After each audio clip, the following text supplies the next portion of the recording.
पाप आत्माओं, बहुत दूर दूर से चलकर लोग आ गए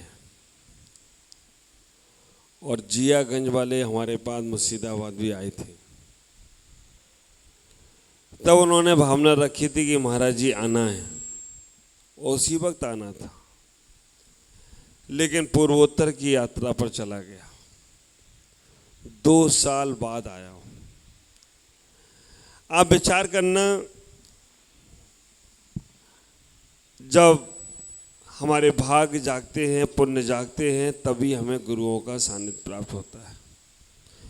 और ये भी आपका विशेष पुण्य कुछ रहा होगा, नहीं तो कहाँ से भागलपुर से रास्ता निकल रहा था, लेकिन आप लोगों का विशेष पुण्य रहा तो रास्ता भागलपुर से न जाकर हम ये 9 गांव से होकर जा रहे हैं। आप विचार करना, ये 9 गांव का पुण्य आपका भी रहा और मेरे को भी भगवान के दर्शन का पुण्य लूटना था। 9 गांव का पुण्य मुझे तो ऐसा लगता है कि सम्मेद शिखर की 9 किलोमीटर की चढ़ाई जैसा पुण्य है। सम्मेद शिखर के तीर्थ की वंदना कर रहा हूँ। पूरे 9 गांव का पुण्य आपका इतना तीव्र है कि सम्मेद शिखर पे जैसे जाने की इच्छाएं होती हैं, वैसे ही मैं हर गांव में जाकर देख रहा हूँ कि आपके बहुत पुण्य हैं, बहुत भाग्य है। और गांव भी ऐसे, नाम भी ऐसे। अब इस गांव का नाम जियागंज, तो कोई मरागंज भी है क्या? और मुझे लगता है तो जियागंज का मतलब कोई मरागंज भी होगा क्या है? ये नाम हमें लिखा है गधागंज, उसका नाम गधागंज था। तो जियागंज वाले लोग सब जीते, मरते नहीं, क्योंकि जीने का नाम ही जियागंज है। लेकिन आप विचार करके रखना, जीना कैसे ये हमें सीखना है। खाना पीना रहना सोना ये तो हम अनादिकाल से करते आ रहे हैं, लेकिन जीना कैसे ये हमें जानने का प्रयास करना है, जीने की कला सीखना है। और जब तक तुम्हारे पास जीने की कला नहीं आएगी, हाउ टू लिव, कैसे जिया। आप विचार करती हो कि हम अभी जो कर रहे हैं वो जीने की सही कला, सम्यक कला है? नहीं। अगर मैं देखूं सोचूं तो तुम्हें ना अभी जीना आता है और ना तुम्हें अभी मरना आता है। ना सही तरह से जीना आता है और ना सही तरह से मरना आता है। मैं आपसे कहूंगा, जियो तो ऐसे जियो जैसे बच्चे जीते। जियो तो ऐसे जियो जैसे बच्चे जीते हैं, और मरो तो ऐसे मरो जैसे संत मरते हैं। दोबारा आने का कोई काम नहीं होता। ये माइक ऐसे ही चलेगा, बीच बीच में जिएगा, बीच बीच में मरेगा, थोड़ा थोड़ा ढटका लेता रहेगा। आप विचार करना, ना भी हमें जीना आता है और ना मरना आता है। सही हकीकत में देखा जाए, हमने अपनी रूटीन एक बिल्कुल कोल्हू के बैल की तरह बना रखी है। सुबह उठना है, दुकान जाना है, मकान मंदिर जाना है, घर पकार करना है और खाना पीना करना है, और इसके अलावा कुछ सोचते नहीं। आप विचार करके रखना, अगर जीने की रूटीन ऐसा ही बनी रही तो तुम जीवन जी नहीं रहे हो, जीवन ढो रहे हो। ये मानव जन्म बार बार मिलने वाला नहीं है। बड़ी मुश्किल से, बड़े पुण्य से, बड़े सौभाग्य से मिला है। आप विचार करो, 2 साल के इंतजार के बाद तुम्हें प्रमुख सागर तो मिल गए, लेकिन ये मानव जन्म कितने जन्मों के बाद मिलेगा ये कुछ कह नहीं सकते। अभी संचालक महोदय कह रहे थे ना, 7 जन्म के पुण्य होते हैं तब संतों की आने की सूचना मिलती है, और 7 जन्म का पुण्य होता है तो संतों के दर्शन होते हैं, और 7 जन्मों का पुण्य होता है तो संतों का जैसा बनने का तुम्हें सौभाग्य मिलता है। तो आपके कितने जन्मों का पुण्य हो गया? 7 जन्म नाम मेरा सुना तब आया, और 7 जन्म और लिए तब तुम्हें दर्शन हुए। कितने जन्म हो गए? मुझे ये लग रहा था कि हिसाब किताब सारे हमारे संचालक महोदय बैठे बैठे कर रहे थे तुम्हारे जन्म महोत्सव, कि तुम्हारे कितने जन्मों का पुण्य आ गया है। इतना ही विचार करके रखना कि कई कई जन्मों के पुण्य होते हैं जब हमें संतों के भगवंतों के दर्शन होते हैं, और इनके दर्शन पूजन अर्चन का लाभ ख्याल करना। अगर तुम्हारे मन में कभी किसी संत के दर्शन का भाव, ये जी रहा है और थोड़ा मर रहा है, ये जियागंज का माइक है, मंदिर का ही होगा, मंदिर का माइक, मंदिर की घड़ी, मंदिर के पंच, ये सही मिल जाए तो बहुत पुण्यशाली जीव होता है, उन्हीं को मिल सकते, बाकी हर किसी को ये सही नहीं मिलती। तो आप विचार करें, अपने जीवन में इतना ही सोचें कि हम न जीना जानते हैं न मरना जानते हैं, और जब तक सही तरह से जिएंगे नहीं, मरेंगे नहीं, तब तक निर्वाण की प्राप्ति नहीं होगी। हमारे आचार्यों ने इतना तक कह दिया कि अगर तुम्हारे मन में भगवान के दर्शन का विचार आ जाए, पद्म पुराण में लिखा है, अगर मंदिर के भगवान का, ये पीछे से कुछ करेगा क्या? नहीं? हमारे आचार्यों ने जो बात कही है उनको आप ध्यान में रखें। बहुत सामान्य सी लगती हैं लेकिन बहुत महत्वपूर्ण है। पद्म पुराण के अंदर आचार्य रविशरण महाराज कहते हैं, जिसमें भगवान राम का वर्णन है। भगवान राम का दूसरा नाम पद्म है, भगवान हनुमान का दूसरा नाम शैल भगवान। जब मांगी तुंगी आप जाओगे, कितने लोग गए मांगी तुंगी? वहाँ भगवान राम की मूर्ति देखी, हनुमान की मूर्ति देखी, गदा लिए खड़े हैं हनुमान जी, राम जी तीर लगा कर खड़े हैं, कमान वमान लेकर खड़े हैं, देखिए आपने? हाँ, तो हनुमान जी गदा लेके खड़े हैं, राम जी तीर लेके खड़े हैं, खड़े नहीं बैठे हैं, गदा लेके। आप विचार करके रखना, अभी आपको यही नहीं मालूम है, पूरी मांगी तुंगी घुमाते हो। मांगी तुंगी में जो बड़ा मंदिर है, जहाँ बड़ी मूर्ति खड़ी हुई है, वो भगवान पद्म की मूर्ति है। अब पद्म प्रभु तुम समझते हो गए, पद्म प्रभु होंगे, पद्म नाम लिखा है वहाँ पर, चिन्ह नहीं है, पद्मनाथ। तो वो पद्मनाथ भगवान राम की मूर्ति है, और बगल में ही ये हनुमान की खड़ी है, वहाँ पर लिखा है शैल भगवान। तो शैल का मतलब आप विचार करना, शैल भगवान का मतलब हनुमान है, गधा वाले नहीं, बीतरागी भगवान है। और वहाँ से मोक्ष गए भगवान राम और भगवान हनुमान आदि, वहाँ से मोक्ष गए। उनकी दिगंबर मुद्रा की मूर्ति है। कभी जाओ मांगी तुंगी तो जरूर देख कर आना। शैल नाम क्यों पड़ा उनका? क्योंकि वो पत्थर पर गिर गए थे, पत्थर चूर चूर हो गए थे, इसलिए शैल नाम पड़ा। तभी से हमारे ख्याल से ये कहावत आप लोग सुनते होंगे ना, जो हमसे टकराएगा, टकरा के देखो किसी से। हनुमान के लिए कहा गया था कि वो पत्थर पे गिरे तो पत्थर चूर चूर हो गए, बचो सब नारद से न था। आप विचार करें, हमें अपने जीवन में इतना ही सोचना है। हमारी जीवन की व्यवस्था, हम कहाँ पर चर्चा कर रहे थे? हनुमान की तो बात कर ही रहे थे, और उसके पहले भी कुछ बात कर रहे थे। हाँ हाँ, जीने की कला तो सिखा ही रही।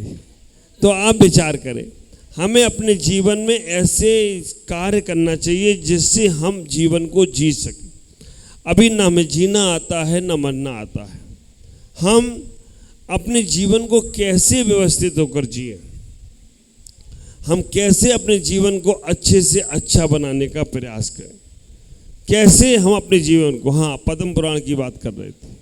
पद्म पुराण में आया है कि अगर आप भगवान के दर्शन करने का विचार लाते हो, जब चिंतो तब श्रेष्ठ फल, लखा फल गमणीर, कोटा कोटि अनंत फल, जब जिनवर डिठे। जैसे ही आपके मन में भगवान के दर्शन का विचार आता है, तो वैसे ही श्रेष्ठ फल, मतलब हजार हजार उपवासों का फल प्राप्त होता है। मंदिर में केवल भगवान के दर्शन का विचार आना, हजार उपवास का फल प्राप्त हो जाता है। जब चिंतो तब शेष फल, लक्का फल गमनेर। और जैसे तुम भगवान के दर्शन के लिए घर से निकलते हो, लाख उपवास का फल प्राप्त होता है। और जब जिनवर डिठे, कोटा कोटि अनंत फल जब जिनवर डिठे। और जैसे ही तुम्हें 3 लोक के नाथ के दर्शन होते हैं, करोड़ों करोड़ों उपवास का फल प्राप्त होता हो, तो कोई आश्चर्य की बात नहीं है। ऐसा हमारे आचार्य रवि शरण कहते हैं। तो आप विचार करना, आपके मन में अगर कभी भगवान के दर्शन का विचार भी आ रहा है तो आप पुण्यशाली जीव हैं। ख्याल करो, आपको लगता होगा कि महाराज ये ग्रंथों की बात तो ग्रंथों में ही अच्छी लगती है। नहीं, ये बात प्रैक्टिकल में देखो। यहाँ की इतनी सारी बेटियां हैं आज जो सब आ गई हैं। 2 को तो हम जानते हैं, बाकी के सब नए नए लोग हैं। कहाँ हिल्ली से हमारी रिंकू बहन आ गई, कहाँ हमारी मालदा से पायल बहन आ गई। और वो अकेले नहीं, अपने अपने उनको भी लेके आई। तो हमें लेने आए थे ना, चलो मेरे साथ महाराज के दर्शन कराने चलो। और वारसी बहुत सारी बच्चियाँ आई हैं। इन्होंने जैसे ही खबर की होगी घर पे कि महाराज आ रहे हैं, तो हम भी आ रहे हैं, तो घर वालों के मन में लड्डू फूट गए होंगे। चलो हमारे महाराज की वजह से मेरी बेटियां भी आ रही हैं और जमाई भी आ रहे हैं। और जमाई तो ससुराल में अमित भाई, हाँ उत्तम भाई, और बाकी के भी हैं, मैं मालूम नहीं है, लेकिन सब ससुराल। और ससुराल तो भैया धरती का स्वर्ग है। ससुराल सुख की साल, पड़े रहो सालों साल, खा के सास ससुर का माल। फूल गए इनके गाल, बदल गई इनकी चाल, ऐसी है ससुराल। इतनी खुशी हो रही है लोगों को कि महाराज तो मिले ही मिले, ससुराल और मिल गई हमको। आप विचार कर, जैसे हमारा कोई रिश्तेदार आता है तो हमारे मन में खुशी होती है। हमारा बेटा अमेरिका गया हो, वहाँ से आ रहा हो, अगर उसका फ़ोन आ जाए तो खुशी होती है, और वो आने लगे तो और खुशी होती है। जब सामान्य सा कोई युवक या सामान्य सा कोई व्यक्ति आता है तो हमें खुशी होती है। तो जो 3 लोक के नाथ या संत हमारे यहाँ आते हैं तो हमें कितनी खुशी होती होगी, इसका कोई पारावार नहीं हुआ करता है। विचार करना, इतना ही सोचना, अपने जीवन को उस पुण्य की धारा से जोड़ते चले जाना। जब भी अच्छे कार्य आए, अच्छे काम करने का मौका मिले, अच्छे कार्य का सौभाग्य मिले, तो कभी कल पे टालना मत। क्योंकि आप विचार करो, जो अच्छे कार्य करने का बहुत जन्मों के बाद पुण्य मिल रहा है। दिगंबर साधुओं का यहाँ जियागंज में आना हमारे ख्याल से 2-4 साल तो लग गए होंगे। कभी शीतल सागर जी आए होंगे, हाँ, और भी कोई आया था। माता जी तो आते, पिताजी कब कब आए? माता जी तो रहेंगी माता जी में। आप विचार करके रखना, जीवन में कब मिलते हैं गुरु जो पंच परमेष्टि के रूप में हैं। इनको मिलना बहुत मुश्किल है। आप ख्याल करना, हमें संसार में सारी वस्तुओं को मिलना बहुत आसान है, लेकिन पंच परमेष्टि रूपी गुरु मिल जाना बहुत मुश्किल है। क्योंकि आप ख्याल करो, हम लोग अक्सर कहते हैं जान हथेली पे लेके चलते हैं। दिगंबर साधु का पद एक ऐसा ही पद है, तलवार की धार पर चलने का। और ऐसा वातावरण चारों तरफ दूषित है, हम नहीं, आप भी डरते हो कि कहीं कोई घटना ना घट जाए, कहीं कोई घटना ना घट जाए, महाराज को कहीं कोई बोल ना दे, महाराज आएंगे कोई कुछ कर ना दे। तो विचार करके रखना, वो जान हथेली पे लेकर लोग चलते हो या ना चलते हो, लेकिन दिगंबर संत तो जान अपनी हथेली पर रखकर निर्वाण की प्राप्ति के लिए सर्वत्र विचरण करते हो, तो कोई आश्चर्य नहीं। और ऐसा समय आप सोचो, आपको जितने सहज बैठे हम लोग यहाँ दिख रहे हैं, हाँ, वैसा सहज जीवन नहीं है। जब रास्ते में जो लोग चलते हैं ना, तो ख्याल करो कि कैसे उनके साथ सर्दी, कैसे गर्मी, कैसे बरसात, कहाँ रास्ते में जंगल में कहाँ कहाँ विचरण कर कर पहुँचते हैं। हमें इतना ही सोचना है, हमें अपने जीवन के तौर तरीके बदलो। तुम्हारा जीवन में सारी की सारी बिजनेस माइंड होगा, तुम्हारे जीवन में बहुत सारी क्रियाएं संसार की होंगी, लेकिन इसमें एक कोना धर्म के लिए रखो, एक कोने में भगवान को बैठाने का प्रयास करो, एक कोने में अपने अच्छे आचरण को लाने का प्रयास करो। जब तुम्हारे मन में ये भाव आने लगे कि मुझे भी अपना कल्याण करना है, तब समझ के रखना तुम अब सच्चे रूप में धर्मात्मा होगी। अगर तुम्हारे मन में ये भाव आता है कि मुझे मंदिर जाना है, गुरुओं के पास जाना है, उन्हें ये करना है, वो करना है, तब तक तुम केवल वहाँ तक ही सीमित हो। जब तुम्हारे मन में ये भाव आने लगे कि मुझे भी अपना कल्याण करना है, जब ये भाव आए तो समझना अब तुम जीना सीख रहे हो। क्योंकि जो व्यक्ति अपने कल्याण की भावना नहीं भा सकता, वो व्यक्ति दूसरों में ही लगा रहेगा। पहले अपने जीवन में इतना ही सोचो कि हमें अपने जीवन का कल्याण कैसे करना है, हमारे जीवन के कल्याण की भावनाएं हमें भाना है। एक बात का ख्याल करना, अगर रास्ते से कोई चींटी जा रही है और चींटी जा रही है, मुझे मालूम है आप उस चींटी पे पैर नहीं रखेंगे, मैं आपसे पूछूं उस चींटी पे पैर आपने क्यों नहीं रखा है, आपने उस चींटी को क्यों बचाया है, तो आप विचार करके रखना। अहिंसा की दृष्टि रखने वाला कहेगा अगर मैं उस पे पैर रखता तो मरण को प्राप्त हो जाता। लेकिन प्रेम की दृष्टि रखने वाला क्या कहेगा, उसका उत्तर दूसरा ही होगा। आप विचार करके रखना, अहिंसा की दृष्टि रखने वाला केवल और केवल इतना कहेगा अगर मैं चींटी में पैर रखता तो मर जाती, उसकी हिंसा का पाप लगता। लेकिन प्रेम की दृष्टि रखने वाला कहता अगर मैं उसके ऊपर पैर रख देता तो एक परमात्मा की हिंसा हो जाती, एक परमात्मा का हिंसा का पाप हमें लगता। तो विचार करना, जब तक जीव जीव के रूप में नजर आ रहा है तब तक तुम्हारी दृष्टि बाहर है, और जब जीव तुम्हें परमात्मा के रूप में नजर आने लगे तो समझना अब तुम्हारी दृष्टि जीने की कला सिखाने वाली है। अभी हमें न जीना आ रहा है न मरना आ रहा है। जीने के लिए हम पता नहीं कितने साधनों को इकट्ठा करते हैं कि इससे मुझे सुख मिलेगा, इससे शांति मिलेगी, लेकिन वो सारे के सारे साधन सुख के नहीं, सुखाभास के हो जाते हैं। आप ख्याल करो, हमने जीने के लिए घर में घर बनाया था, वो घर हमारे जीने में कारण आ रहा है। अगर हमारे शरीर से प्राण निकल जाएं तो 2 घंटे के बाद ही लोग घर के कहते ले जाओ इनको जल्दी से जल्दी, शाम को मरोगे तो सुबह तक रख लिया जाएगा, लेकिन सुबह निपटे तो आप 2 घंटे बाद 4 घंटे बाद घर में, जिस घर को तुमने इतना अच्छा बनाया उस घर में भी रखेंगे नहीं। ख्याल करो, इतने अच्छे आपने गाड़ी बनाई, गाड़ी से सफर कर रहे हो, करते करते अचानक जंगल का रास्ता आया और गाड़ी में गड़बड़ आ गई।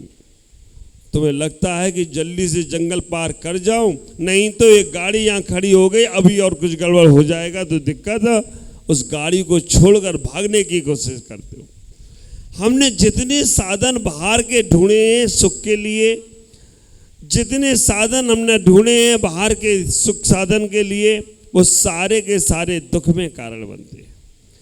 केवल एक ही शरण तुम्हारी है, वो है भगवान की शरण, गुरु की शरण, धर्म की शरण। अगर वो तुम्हारे पास में है तो तुम सही तरीके से जी सकोगे। और तुम सोचो, खा पी कर, व्यापार कर कर, घर परिवार चलाकर हम सही से जीवे, तो अगर वहाँ सही से जीने के तरीके होते तो हमारे भगवानों को घर परिवार छोड़ने की जरूरत नहीं पड़ती। घर परिवार केवल तुम्हें उस उड़ान तक उड़ाने के लिए दिया गया है, एक माध्यम दिया गया है कि आप इसमें रहकर अपने आप को पहचानो। कमल जब भी खिलता है तो कीचड़ में ही खिलता है। कमल कीचड़ से ऊपर उठकर खिलता है, खिलेगा कीचड़ में ही, इसीलिए कीचड़ को हटा नहीं सकते। लेकिन कीचड़ कमल बन जाएगा ये हो नहीं सकता। तो हमें इतना ही विचार करना, घर में ही सुख शांति मिलेगी, लेकिन घर में रहकर मिलने वाली नहीं है। घर में रहो, कमलवत रहने का प्रयास करो। घर में रहो, परिवार में रहो, बस सबके साथ रहकर भी अपने साथ रहने का प्रयास करो। जब तुम अपने साथ रहने का प्रयास करोगे तो तुम्हें कोई दुखी नहीं करेगा। और जहाँ जहाँ तुम किसी के चीज़ों में इन्वॉल्व होने लगे, किसी को अपना मानने लगे और किसी को तुमने अपना जताने लगे, तो तुम्हें कोई सुखी कर नहीं सकता। विचार करो, हम इतना ही सोचे, हम जितना हो सके वर्तमान के समय को सदुपयोग करें। हम भविष्य की चिंताओं में इतने दुखी होते हैं, हम भविष्य के क्रियाकलापों में इतने ज़्यादा बिजी हो जाते हैं कि वर्तमान का आनंद ही छोड़ देते हैं। आज तुम्हारे पास सब कुछ है। बहुत से लोग सोचते हैं आज दुखी हो जाएं तो ठीक है, कल के लिए सुख इकट्ठा कर लो। और जो आज दुखी रहने वाला है वो कल सुखी होने वाला नहीं। इसलिए हमें इतना सोचना चाहिए कि आज हमारे पास जो है उसका सदुपयोग करें। तन मिला है, इसका सदुपयोग करो जितना कर सकते हो।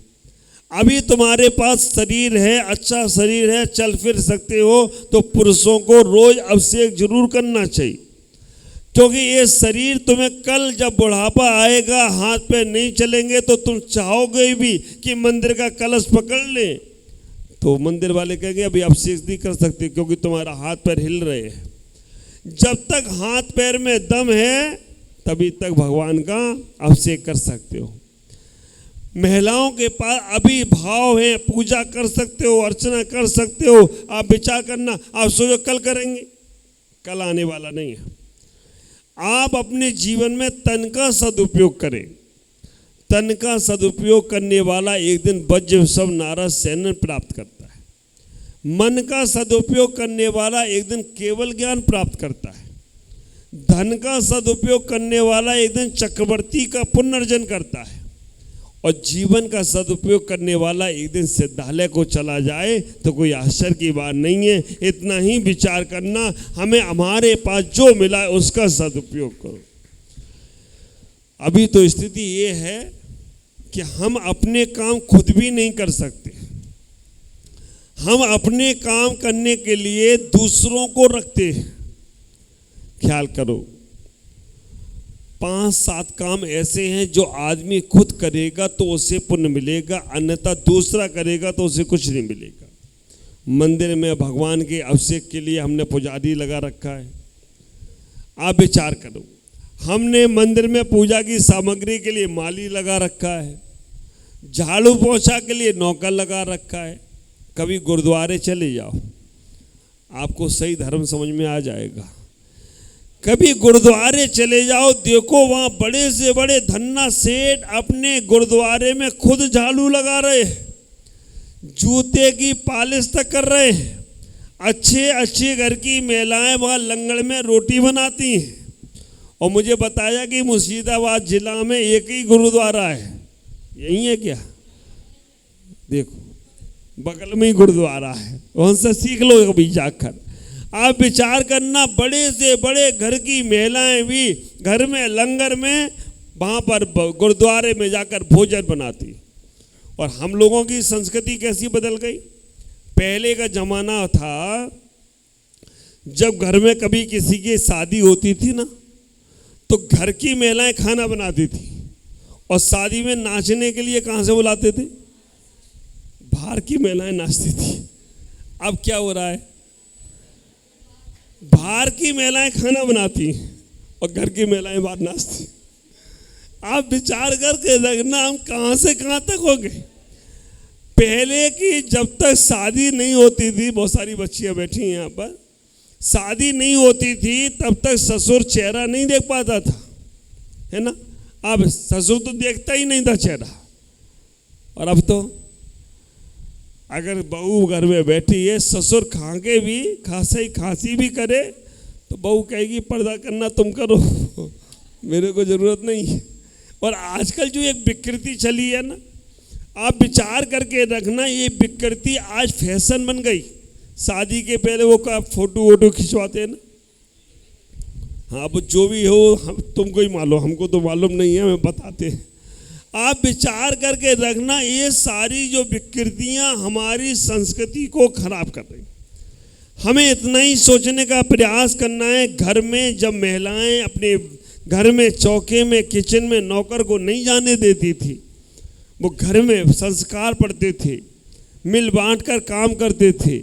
लेकिन आज बाहर के काम महिलाएं करती हैं, घर के चौके में जाकर किचन में नौकरानी बैठती, वो जाकर करने का प्रयास करती है। तो ये हमारे घर के संस्कार कहाँ से आएंगे? मंदिर के संस्कार कहाँ से बनेंगे? आज देखो यहाँ कितने बच्चे हैं, दिख ही नहीं रहे हैं।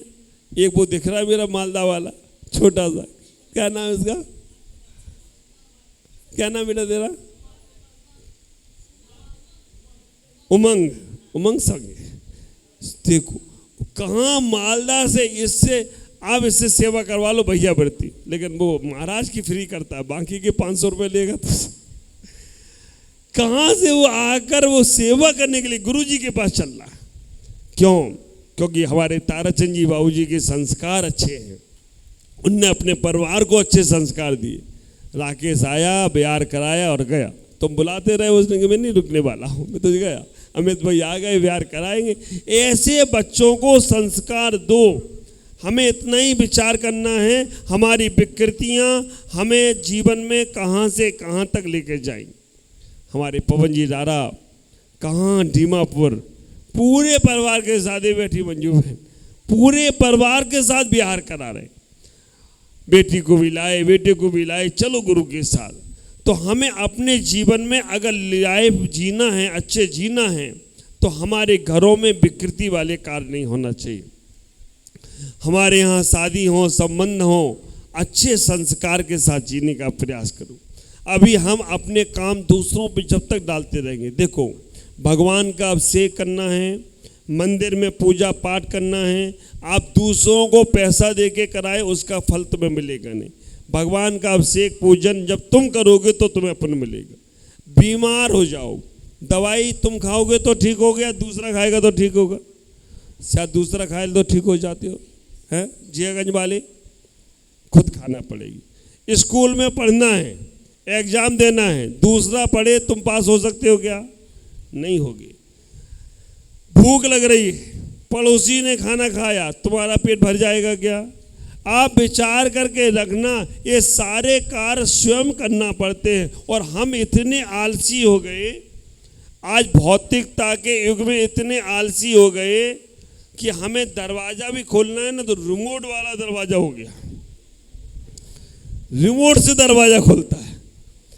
पंखा, लाइट, एसी, अरे अब ऐसे ऐसे सिस्टम जो बच्चे मुझे बताते हैं, मोबाइल से एसी चालू हो जाती, मोबाइल का रिमोट कहीं रख दो, बच्चे जाएंगे मोबाइल से लगाएंगे, रिमोट से एसी चालू।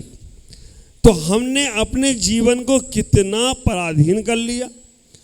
हाँ, हम कभी कभी उन घरों वालों को बोलते हैं कि घर में अगर लिफ्ट लगी है तो रोज लिफ्ट से मत शिफ्ट हो, सीढ़ी से भी चढ़ना सीखो।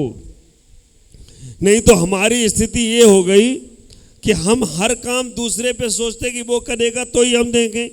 जब तक तुम दूसरों पे डिपेंड हो तब तक दुखी रहोगे। एक छोटा सा उदाहरण आपने सुना भी होगा। हाँ, गर्मी का समय था, एक आदमी को प्यास लगी, बहुत तेज प्यास, और वो रास्ते से जा रहा है, रास्ते में जंगल में उसे एक कुआं मिला, कुएं में पानी था, कुएं के बाहर रस्सी थी, एक बाल्टी भी थी और वो जाकर पानी पी सकता था। लेकिन उसने कहा मैं पानी कैसे पीऊं, मैं तो नवाब ज़्यादा हूँ, नवाब ज़्यादा पानी निकाल के पिएगा तो तौहीन हो जाएगी। वो वहीं बैठ गया। उसने कहा कोई व्यक्ति यहाँ से निकलेगा तो उससे हम पानी निकाल के पी लेंगे। थोड़ी देर बाद एक व्यक्ति और आया, उसने कहा भाई मुझे पानी निकाल के पिला दो। उसने कहा तुम क्यों नहीं पी रहे हो निकाल कर? उसने कहा मैं नवाब ज़्यादा हूँ, मैं अपने आप से निकाल के पी नहीं सकता। तो उसने कहा मैं भी अमीर ज़्यादा हूँ, मैं भी पानी निकाल के नहीं पी सकता, मेरे को तौहीन हो जाएगी। उसने कहा ठीक है अपन दोनों ही बैठ जाते हैं। तीसरा एक व्यक्ति आया, दोनों ने कहा भाई प्यास लग रही है बहुत देर से, बाल्टी भी रखी है, रस्सी भी रखी है, पानी भी कुएं में है, तुम निकाल के पिला दो। उसने कहा तुम दोनों क्यों नहीं पी रहे हो? उसने कहा मैं नवाब ज़्यादा हूँ और ये अमीर ज़्यादा है। तो उसने कहा मैं भी शहजादा हूँ। उसने कहा मैं भी शहजादा हूँ, मैं नहीं निकाल के पिला सकता पानी, क्योंकि शहजादा पानी निकाल के पिलाएगा तो गड़बड़ हो जाएगी। उसने कहा तीनों बैठते, पानी है, कुआं है, रस्सी है, बाल्टी है, तीनों हट्टे कट्टे जबान है, लेकिन तीनों ने पानी निकाल के नहीं पिया। चौथा एक और निकला, उससे भी तीनों ने कहा कि पानी निकाल के पिलाओ। उनने पूछा तुम क्यों नहीं पी रहे हो? उनने कहा मैं नवाब ज़्यादा, उनने मैं अमीर ज़्यादा, उनने मैं शहजादा। उसने कुछ नहीं बोला, सज्जन व्यक्ति रहा होगा। उसने रस्सी ली, बाल्टी में लगाई, कुएं में डाली, पानी निकाला और खूब जम के पानी पिया। उन तीनों ने कहा भाई मेरे को ही पानी पिलाओ। विचार करना, उसने वो पूरा पानी फैला दिया, उसने पूरा पानी फैला दिया। उन दोनों ने, तीनों ने कहा कि भाई पिलाया नहीं।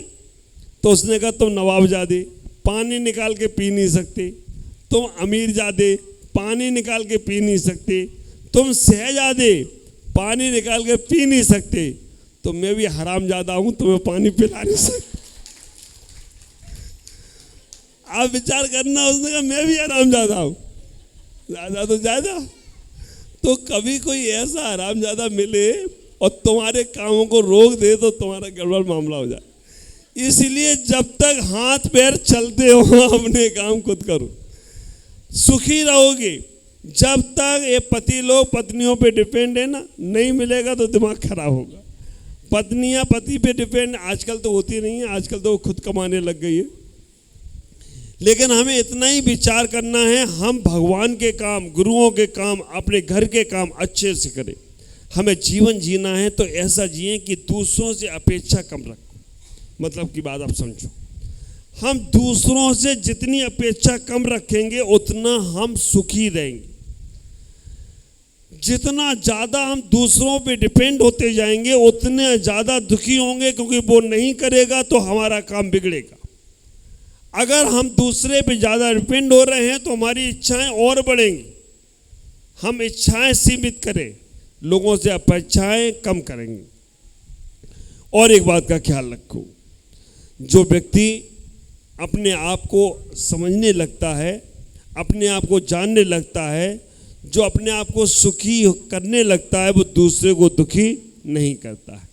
तो अपने आप के लिए तुम कितना जी सकते हो, अपने आप के लिए तुम कितना जी सकते हो उतना जीने का प्रयास करो।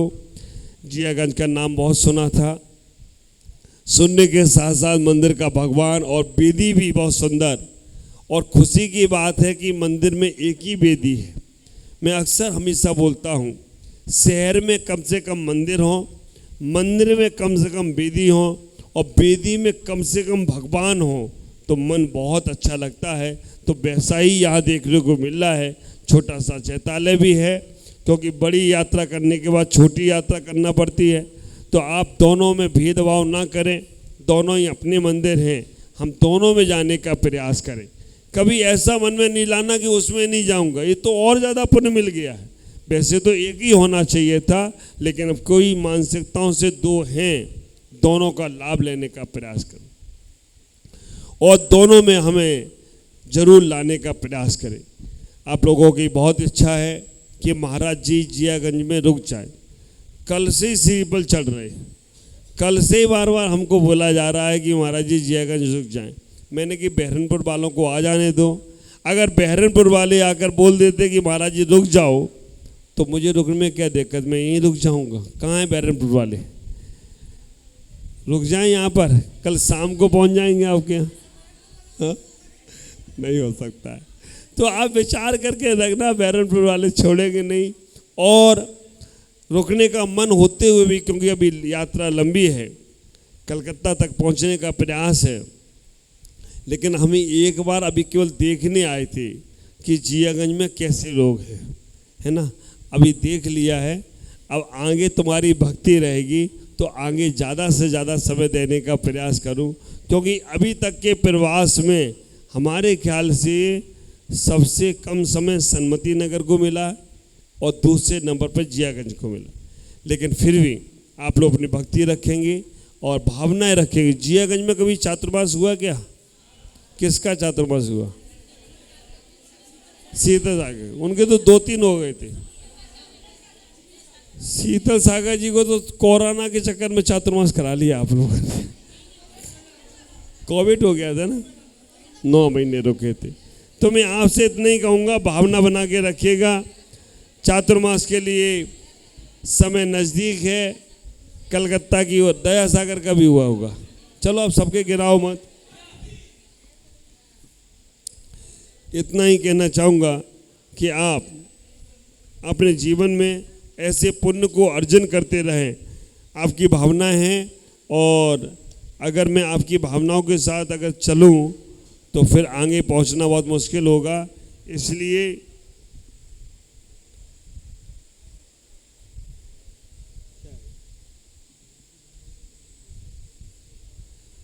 तो आप विचार करना, आपकी भावनाएं हैं कि यहाँ पर हमारे यहाँ 24 का भी निर्माण हो, तो 24 का मंदिर, भगवान हो गए पूरे 24, वेदी हो गई। अब क्या है? नहीं, अभी क्या उसमें क्या होना है? क्यों रुक गया? कराना है क्या? कितने लोगों की इच्छा है कि 24 का काम कराना है? पक्का? आहार के बाद हमसे मिल लेना, और आहार के बाद मिल लेना। अगर हो गया तो 24 का काम पूरा का पूरा कराने की कोशिश करूंगा। मैं पूरी तरह से नहीं बोल सकता हूं। और आप विचार करना, अगर 24 का काम होता है और सबकी समाज की इच्छा होती है तो मैं दोबारा आने की पूरी कोशिश करूंगा और आराम से 24 का काम करूंगा, जब तक समाज का साथ रहता है। देखो, मैं अभी किशनगंज गया था, वेदी नहीं बन पा रही थी। मैंने कहा अगर समाज का भाव है, देखो मैं जबरदस्ती नहीं करता हूँ, प्रमुख सागर महाराज कभी जबरदस्ती नहीं करते हैं, लेकिन जो करते वो जबरदस्त अपने आप हो जाए तो कोई आश्चर्य की बात नहीं है। तो अगर सारे समाज की भाव हैं, चातुर्मा अभी हमारा आहार चर्या के बाद मिलेंगे, तो चाबी अगर 24 का काम होता है, क्या काम रुक रहा है, कैसे करना है, वो सारा का सारा कराने की ज़रूर सोचूंगा। और वास्तव में हमारी वर्तमान काल की 24 का भगवान का मंदिर होना बहुत पुण्य की बात है। मैं आपसे इतना ही कहूँगा, आप पुण्य को बढ़ाएं, पुण्य को आगे से आगे बढ़ाने का प्रयास करें। और मुझे ये पता चला कि जियागंज के मंदिर के पंचकल्याणक हमारे ज्येष्ठ प्रसन्न सागर जी महाराज ने कराया है। तो विचार करना, बड़े भाई ने मूल नायक बैठा लिए तो छोटे भाई 24 भी बनवा दे तो कोई आश्चर्य की बात नहीं। सबको मन बनाना है, सबकी भावना बनाना है। हम तो बातों बातों में मंदिर बना देते। मालदा का मंदिर ऐसे 18 दिन में तैयार हो गया। ऐसा ही होता है, क्योंकि हमारे पास हमारी लिस्ट में वो काम नहीं है कि सोचेंगे, विचार करेंगे। डू एंड डाई, करना है तो करो और मरो, जो भी करना है अर्जेंट करने का प्रयास करो। आज इतना ही कहूँगा, आप अपने जीवन को बहुत अच्छे से जिएं और बहुत अच्छे से लाभ लें। दोपहर में एक सभा और करेंगे अपन 3 बजे, दोपहर में 3 बजे से संभावित एक सभा और करेंगे अपन, क्योंकि अब आए हैं, भले ही ज़्यादा ना रुक पाएँ, लेकिन ज़्यादा से ज़्यादा लाभ देने का प्रयास करूँगा। और ये आपका पुण्य रहेगा कि अगर दोबारा में हम फिर बात करेंगे और उस वक्त 24 का पूरा चित्रण आपके सामने रखने का प्रयास करेंगे। ओम नमः। सभी को मंगल में आशीष, और अपने जीवन को बहुत व्यवस्थित बनाएं। हमारे मंदिर के जो भगवान, इतना सुंदर मंदिर, इतनी सुंदर व्यवस्थाएं, उसके साथ मन भी सुंदर बनना चाहिए। जब तुम्हारे मन सुंदर होंगे ना, तो मंदिर क्या तुम्हारा घर भी सुंदर हो जाए तो कोई आश्चर्य की बात नहीं होगी। ओम नमः। सभी को मंगल में आशीष। जियागंज का नाम हमने अपनी मिट्ठू बहन से सुना था। वो जब भी आती थी तो बोलती थी महाराज जी जियागंज की, और ऐसे ही निकली जब मैं जियागंज तो वो वहाँ पहुँच गई दिल्ली। तो लेकिन फिर भी मिट्टू बहन, उनकी एक सिस्टर आई है रिंकू, रिंकू नाम है, रिंकू बहन आई है, और टीना बहन हमारी दीमापुर में थी। ये पूरा परिवार जुड़ा हुआ है। वास्तव में कुछ ऐसा परिवार है ये कि जो हर गुरुओं की भक्ति में लग जाता है। पुण्य सागर जी महाराज से भी सुना था मैंने, पुण्य सागर जी महाराज का चातुर्मास यहाँ हुआ था, तब रचना दीदी जो आती थी उनसे भी यहाँ का नाम सुना था। आप लोग भाग्यशाली हैं। सबको मंगल में आशीष। ओम नमः।